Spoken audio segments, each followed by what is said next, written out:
Los países más ricos del mundo no siempre fueron tan ricos. Lo creas o no, algunas de las naciones mega ricas que conoces eran muy pobres hasta no hace mucho y tuvieron que superar importantes obstáculos económicos para llegar a donde se encuentran ahora mismo. Así que veremos 5 países que fueron pobres y se volvieron ricos.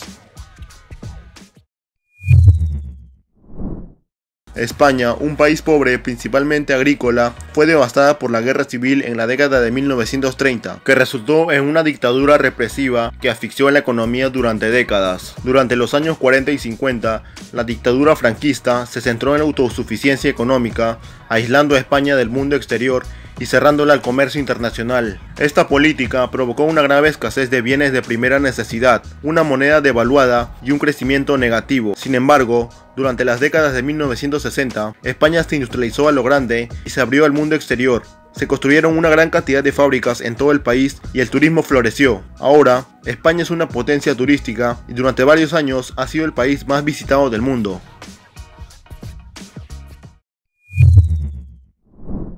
Qatar fue un país empobrecido durante la primera parte del siglo XX. El estado del Golfo Pérsico, que se convirtió en el protectorado británico en 1916, dependía de la pesca tradicional y la extracción de perlas, y la mayoría de los cataríes tuvieron que emigrar para intentar ganarse la vida de manera digna. Pero el petróleo, descubierto en el país en la década de los 40, lo cambió absolutamente todo. Cuando Qatar se independizó totalmente de Gran Bretaña, el país empezó a cosechar las recompensas de más de 2 décadas de extracción de crudo.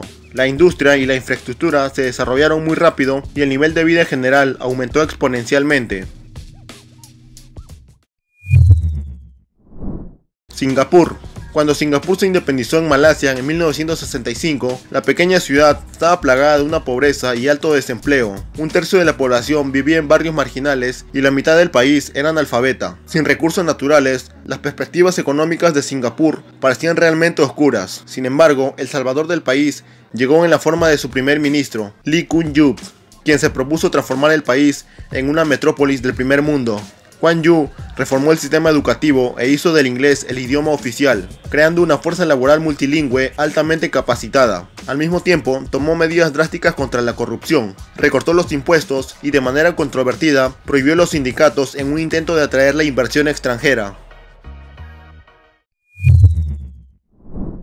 Suiza es sinónimo de riqueza y éxito económico. El país es uno de los más ricos del mundo y tiene una de las rentas per cápita más elevadas del planeta, con uno de los estándares de vida más altos de Europa. No obstante, hace tan solo unas décadas Suiza era una nación pobre. El terreno montañoso del país sin litoral había representado un obstáculo importante para el desarrollo. La industria era relativamente primitiva y una gran proporción de la población, en particular los habitantes de las zonas rurales, había emigrado para escapar de una vida de pobreza. Pero el impulso industrializador que tuvo lugar a principios del siglo XX revitalizó la economía del país. Además, la famosa política de neutralidad de Suiza le permitió escapar de los estragos de las 2 guerras mundiales y beneficiarse de las exportaciones de armas, préstamos bancarios y entre otros.